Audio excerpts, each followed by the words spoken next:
Hai,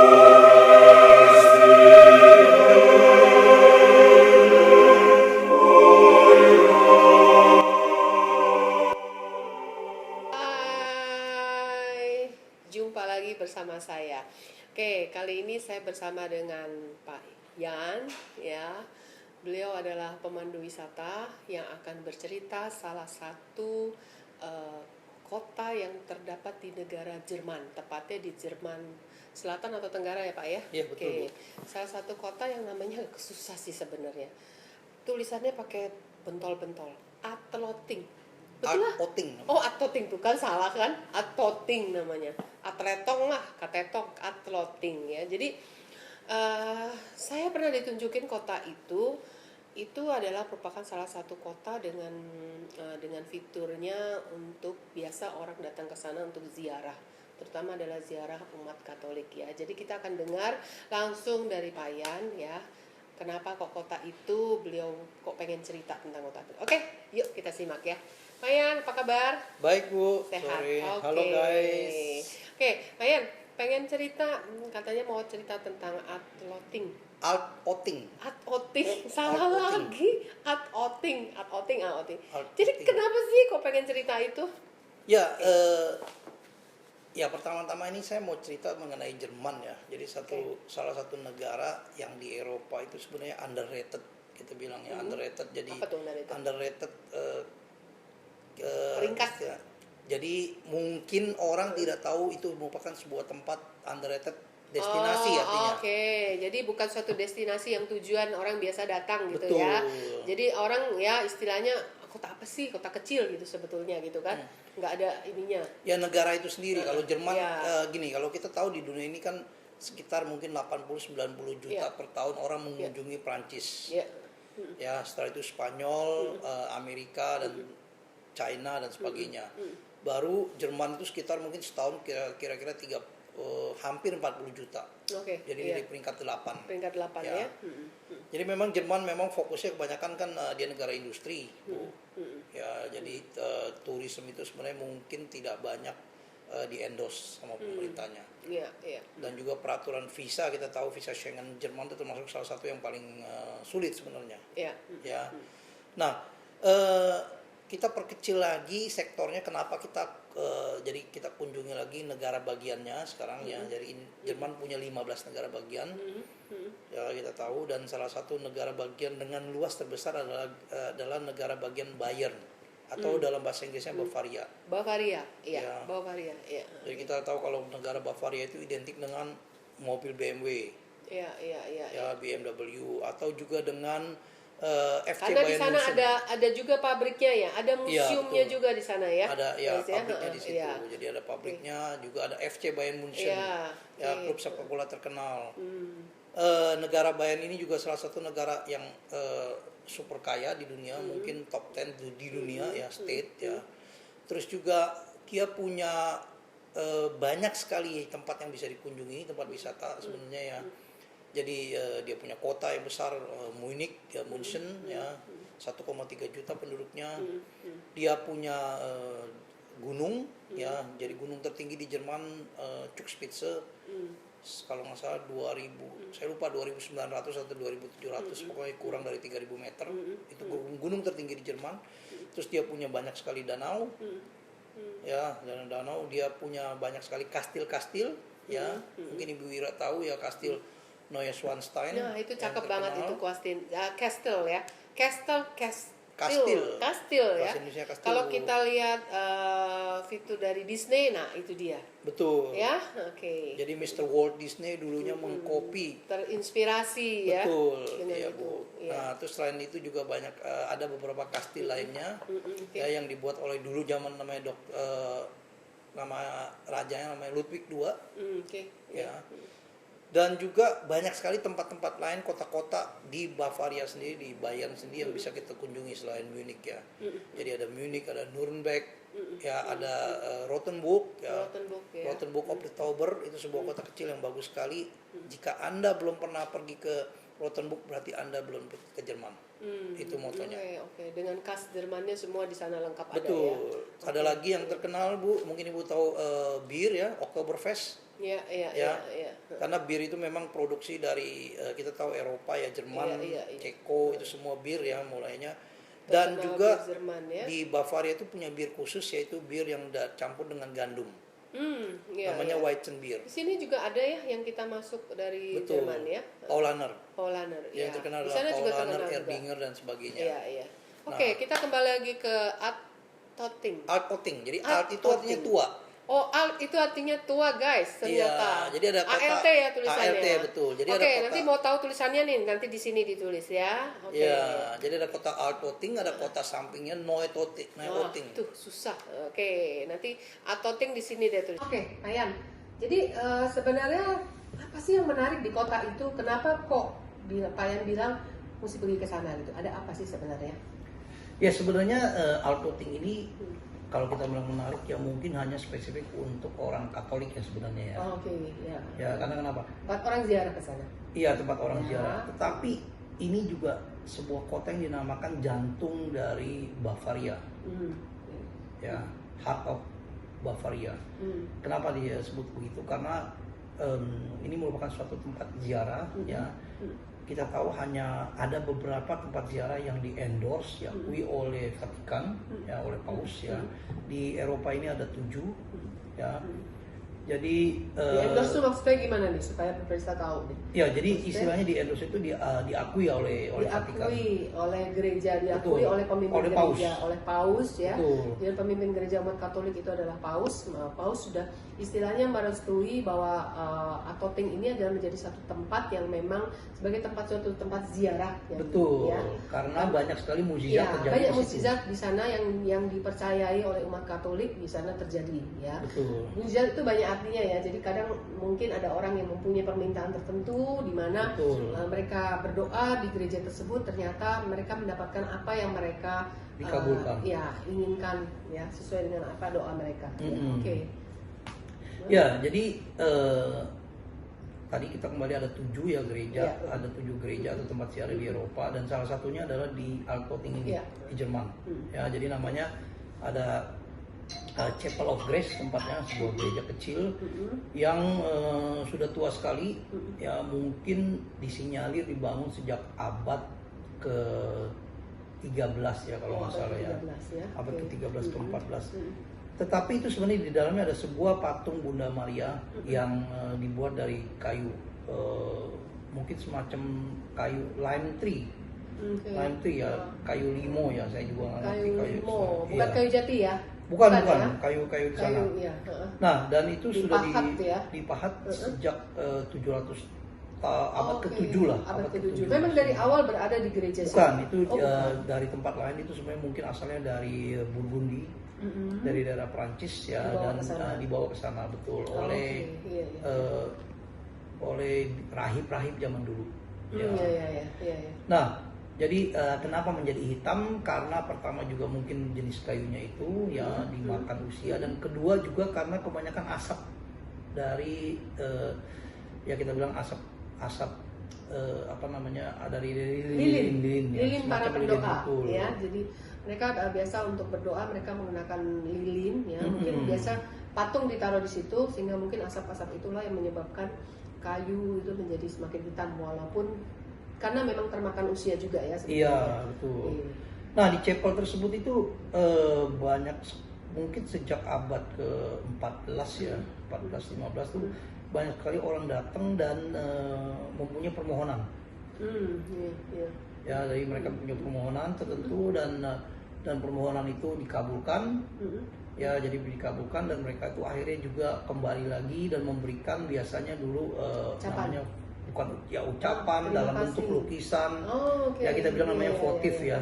Di sana ya, jadi lukisan-lukisan atau salib atau apapun yang digantung. Jadi kalau kita Persembahan. ya persembahan, tapi ucapan merupakan- terima kasih. betul ya.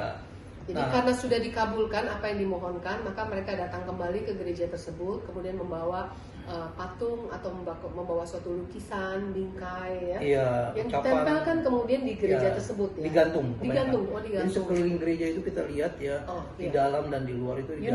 digantung sekali. Unik Iya, sekali. betul Bu. Ya, Ya, oke. juga ada salib-salib dan sebagainya yang dibuat, Hmm. ya ditaruh di situ. Oke. Nah, Nama gerejanya sendiri apa sebetulnya? Bisa- namanya gereja, sebenarnya nama gerejanya Bunda Maria. Bunda Maria dari Altoting, tapi orang bilangnya itu Chapel of Grace. Oh, Chapel of Grace. Betul. Ya, kalau bahasa Jerman namanya Gnadenkapel.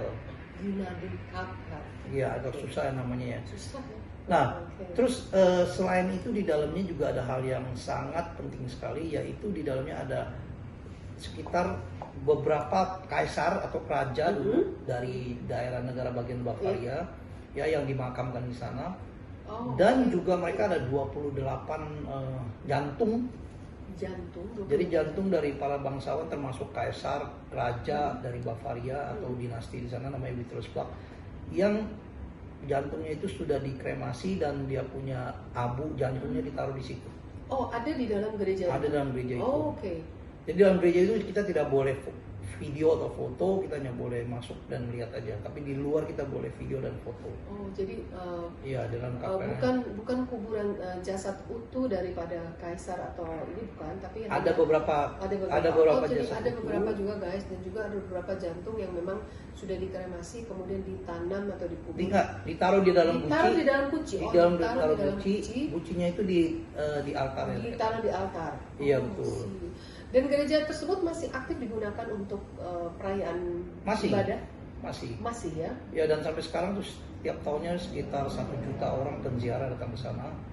Ada juga prosesi lilin dan sebagainya, dan terutama tuh memang yang sangat-sangat penting adalah hari Pentakosta dan juga tanggal 15 Agustus atau 14 Agustus lah, di mana ulang tahun 15 Agustus ulang tahun dari Bunda Maria. Oke, nah ini hari ini. Ya, tepatnya pas banget hari ini ya. Jadi ini tepat sekarang ini tanggal 15. Bukan ulang tahun, tapi hari kenaikan. Hari kenaikan. Jadi hari ini 15 Agustus ya kebetulan ya, memang ini adalah bulan yang tepat ya untuk memang kebetulan kita pas lagi bicara soal gereja ini ya, ternyata tepat, berarti blessing banget ya. Jadi memang gereja itu memang dipercaya sebagai suatu tempat yang mana banyak memberikan suatu mukjizat kepada penduduk. Jadi bukan cuma di daerah kota itu saja, tapi juga beberapa wilayah ya, dan orang Jerman juga banyak yang datang ke sana dari luar wilayah kota itu ya Pak ya. Iya, itu merupakan salah satu tempat ziarah dari Eropa. Oke, salah satu tempat ziarah dari Eropa ya. Karena kalau kita dengar di Eropa itu kan mungkin bagi umat Katolik kita bisa mendengar adanya Lourdes ya. Ya, ada Lourdes ya, Fatima ya. Biasa ke situ. Jadi ini adalah salah satu yang lain ya, mungkin lebih unik ya. Oke Pak, kenapa sih gereja di Altötting itu dianggap penting sebetulnya? Iya, karena pertama ya kita bilang tadi sejak 1492 itu terjadi mukjizat. Ya, jadi ada mungkin kalau nggak salah 2 orang anak kecil yang meminta datang ke gereja itu dan meminta sesuatu ke Bunda Maria, ya. Dan mereka mendapatkan mukjizat tersebut, dan kabar itu tersebar luas. Jadi banyak sekali orang yang datang. Sekarang aja di dalam itu ada 2000 votif ya, gambar yang tadi atau ucapan terima kasih. Ya, itu yang paling sedikit. Ya? Yang itu mungkin di gudangnya lebih banyak lagi. Ya. Dan yang itu yang pertama. Yang kedua, setiap raja, kita bilang setiap raja atau dari dinasti di Bavaria itu, mereka pasti melakukan kunjungan ke sana. Mereka pasti datang. Ya, kita tadi cerita ada 28 ada raja, ada satu kaisar, ada raja, ada bangsawan yang dikuburkan di sana, termasuk juga Raja Ludwig II. Dikebumikan di sana juga. Iya, dan hatinya itu jantung. Jantungnya ditaruh di guci. Kenapa ya jantungnya di situ? Zaman dulu kenapa ya? Jadi pengen tahu juga ya guys. Kenapa kok jantungnya dikremasi terus ditaruh di guci dan ditaruh di gereja? Artinya tuh menyatu dengan jantung. Mungkin menyatu dengan kenapa tidak seluruh tubuhnya dikremasi ditaruh? Ya, tubuhnya dikremasi semuanya. Tapi jantungnya itu yang ditaruh. Tubuh dikuburkan. Iya, dikuburkan, tapi gucinya dikremasikan di situ. Jantungnya dikremasi, diletakkan di guci abunya dan ditaruh. Betul. Oh, jadi setiap saat didoakan oleh semua. Mungkin menyatu ya, mungkin betul, gitu ya. Menyatu dengan gereja tersebut. Tapi sekarang enggak kan? Enggak, karena dinastinya udah masih ada, tapi kan Jerman sudah menjadi sebuah negara republik ya. Nah, selain itu juga ini diakui, jadi sejak zaman Paus ya, zaman dulu Paus Saya lupa kapan, tapi ada satu Paus Bonifacius namanya, ya. Itu dulu membuat jalur atau menetapkan sebuah jalur ziarah. Kita tahu ada jalur ziarah yang terkenal yaitu ke Fatima, bukan Fatima, maaf, tapi ke Compostela, betul, ya, namanya Camino Way. Ya, itu jalur, kalau bahasa Inggrisnya namanya Saint James, tapi bahasa Indonesia Santo Yakobus. Ya, mereka bisa jalan dalam beberapa berbulan ya. Ya, betul. Pindah dari satu gereja ke gereja lain dengan jalan kaki ya kalau betul. Nah, ini jadi gereja tersebut dulu dimasukkan ke salah satu jalan tersebut. Jadi selalu dimampir oleh para peziarah. Betul. Nah, belakangan kita tahu ada satu paus dari Jerman yang masih hidup tetapi sudah pensiun jadi paus, ya, Paus Benedictus ke-16. Ya, jadi sebelum Paus Fransiskus ini, dan dia lahir dan menghabiskan masa remajanya kira-kira mungkin 15 sampai 30 menit atau kilometer di rumahnya di situ. Jadi tidak jauh dari kota tersebut. Nah, mereka juga membuat sebuah jalur ziarah, namanya jalur ziarah Benedictus. Oke. Jadi cukup menarik sekali ya.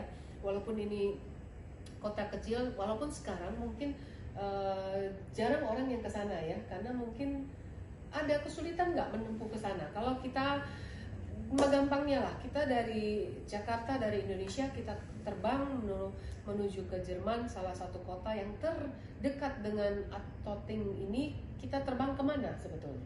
Sebenarnya gampang sekali, karena ini posisinya hanya tidak jauh dari Munich ya. Munich ya, oke. Ya. Jadi kita Jakarta Munich juga Jakarta bisa Munich, ya. langsung dari dengan situ, berbagai penerbangan Jakarta Munich ya, dan dari situ kita tinggal lewat darat. Iya, ya. tidak sampai sejam, Bu. Oh, tidak sampai sejam. Jadi cukup dekat sekali, nggak sampai 1 jam kita sudah sampai lokasi tersebut ya.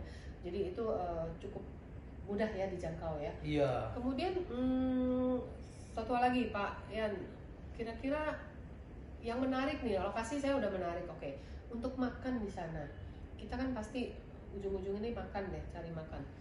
Makan di sana gimana yang menarik? Apakah nggak masalah? Ya, terus terang ada satu makanan terkenal ya dari daerah Bavaria ini, ya, mohon maaf ini non halal ya. Jadi memang yang terkenal adalah kaki babi. Kaki babi. Pork knuckle ya. Ya. Dan buat mungkin orang yang suka ya pork knuckle ditambah plus white and bir gandum itu enak sekali. Ya. Tapi kalau saya halal, kok saya halal? Saya tidak makan makanan non halal. Harus makan apa saya? Banyak sebenarnya tempat yang biasanya saya bawa abon sih, Pak. Jadi makan apa dong saya di sana? Ya, Ibu kalau mau makan di Jerman apapun ada, Bu. Kita bisa makan steak. Ada juga sebuah steak yang sangat terkenal di Jerman. Oh gitu. Ya, ini salah satu tips sangat rahasia dari saya, yaitu coba kunjungi namanya Blockhaus. Oke, Blockhaus guys, jangan lupa. Itu di mana aja adanya? Jadi Blockhaus itu dia punya franchise di mana-mana ya di Jerman, Mbak. Kota-kota besar, steak ya. Steak sapi ya. Steak sapi. Ya, dia memang hanya jualannya sapi dan kalau nggak salah sapi. Sosis? Lamb enggak, dia nggak jual. Dia pokoknya tidak. Dia itu istilahnya mungkin tidak jual babi lah di situ. Oh iya. Halal. Jadi halal. Itu bisa menjadi satu objek di mana kita kalau kita ke Jerman itu kita cari Blockhaus ya. Betul, Bu. Salah satu lagi Jerman kan terkenal sama sosis ya. Iya, betul. Nah, di mana tuh kita bisa makan sosis enak? Kalau kayak kita ke Muni nih, karena kita mau ke kota Attotting, kita kan terbang ke Muni. Nah, kita mau makan sosis yang enak di sana di mana? Di Munichnya juga. Terus terang Munich juga atau daerah Bavaria punya satu sosis putih. Bavaria, betul. Iya, Bavaria punya sosis putih, tapi sosisnya itu direbus. Dari ayam? Sosis kebanyakan dari babi, Bu. Wah, babi ya. Oke. Oh, kebanyakan dari babi ya. Betul. Oke. Nggak ada sosis sapi ya? Ada sosis sapi di toko Turki.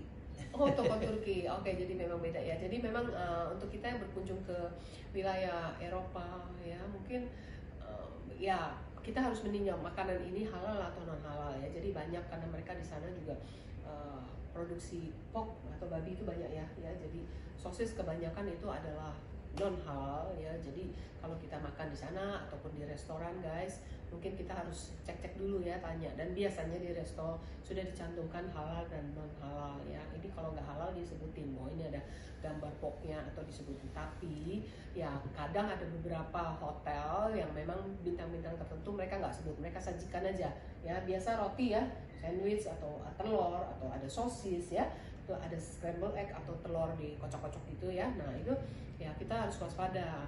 Biasanya rata-rata sosis yang disajikan di hotel itu adalah non halal ya. Paling aman ya makan roti sama telur atau pisang ya, itu paling aman ya. Oke. Terus untuk penginapan di sana, kalau kita ke sana kita nginap, baiknya hotel bagaimana yang kita harus pilih? Amankah di sana? Hotel banyak sekali Bu di sana ya. Ya. Jerman termasuk salah satu negara aman ya, tetapi tentunya sekarang ini banyak sekali yang udah kita bilang bukan homeless ya, jadi memang pencuri menyamar jadi turis. Oke. Ya, dimanapun juga ya, dimanapun juga di pusat kota atau di tempat ziarah atau dimanapun juga, jadi ada ya? Benar, turis-turis atau pencuri yang menyamar jadi turis biasa atau dengan backpack. Itu orang lokal atau orang luar sebetulnya? Kebanyakan orang luar, jadi kebanyakan daerah-daerah Eropa lainnya lah. Kebanyakan. Ya, jadi kita harus berhati-hati guys ya. Jadi jangan beranggapan bahwa orang di luar negeri itu adalah semua aman ya. Jadi negara Eropa memang relatif itu adalah salah satu banyak kejahatan, tingkat kejahatan di sana, terutama kejahatan yang dilakukan terhadap turis-turis ya. Karena mereka menganggap, apalagi kalau turis Indonesia guys, mereka anggap bahwa kita selalu datang dengan membawa uang tunai. Betul ya. Jadi kebiasaan dari kita memang pergi selalu membawa uang tunai. Jadi memang lebih baik mulai sekarang ya kita membatasi berapa banyak uang yang kita bawa, mungkin selebihnya kita gunakan kartu kredit ya. Itu relatif lebih aman karena di sana itu banyak juga penjahat ya, banyak juga rampok, banyak juga jambret ya. Jambret itu banyak juga, jadi banyak juga kejadian bahwa kendaraan kemudian dipecahkan kaca, kemudian diambil barang berharga dari kendaraan tersebut. Jadi kita juga tidak boleh lalai, tidak boleh merasa oke, di luar negeri itu pasti aman. Itu salah guys, karena bukan cuma di Indonesia, di luar negeri bahkan lebih dari kita ya guys ya. Jadi kita harus tetap waspada ya. Paling aman uang taruh di dalam badan Bu. Benar. Oke Pak Yan, jadi banyak sekali sebetulnya hal menarik walaupun ini kota istilahnya kecil ya, dan juga memang kota ini adalah lebih banyak orang ke sana datang untuk berziarah. Tapi walaupun demikian tentu saja kita yang tidak berziarah pun, kita yang tidak beragama Katolik pun mungkin kita bisa melihat suasana daripada kota tersebut. Juga kita melihat bagaimana kondisi dari gereja ya, karena di sana gereja itu sebagai suatu objek wisata ya. Kita bisa masuk ya. Iya, betul. Walaupun kita tidak beragama Katolik itu welcome masuk ya. Tapi dengan tentunya mengikuti syarat-syarat ya, misalnya tidak boleh buat foto, tidak boleh video untuk area di dalam altar ya. Tapi di area luarnya cukup menarik ya. Jadi saran Bayan kalau memang kita punya waktu ya dan memang ada budget ya, boleh melihat kota-kota sekitar Munich ya, jadi bukan cuma kota besar saja yang kita kunjungi ya di negara Jerman, banyak kota-kota lain yang merupakan kota-kota kecil dan juga istilahnya desa-desanya Jerman ya, yang itu cukup indah dan cukup menarik. Selain kita cobain lokal makanan ya, jadi makanan setempat ya, mungkin minumannya, mungkin bir ya, sambil kita melihat bagaimana sih kehidupan mereka di sana. Oke Pak Yan, terima kasih banyak atas ceritanya, cukup menarik. Next mungkin kita kalau mau cerita lagi mungkin ada beberapa, saya dengar ada beberapa gereja menarik lainnya ya, salah satunya mungkin di daerah yang gereja Tengkorak ya. Boleh ya, nanti kita bakal cerita tentang salah satu gereja ya, bagaimana gereja itu dipenuhi dengan tengkorak ya, itu cukup menarik juga dan mungkin juga banyak dari teman-teman yang pengen tahu kenapa kok begitu ya. Jadi cukup menarik bukan cuma karena bangunannya tapi juga riwayat dari terbentuknya gereja tersebut. Oke, terima kasih banyak, sehat selalu, salam untuk keluarga, sukses selalu. Oke, thanks guys, bye.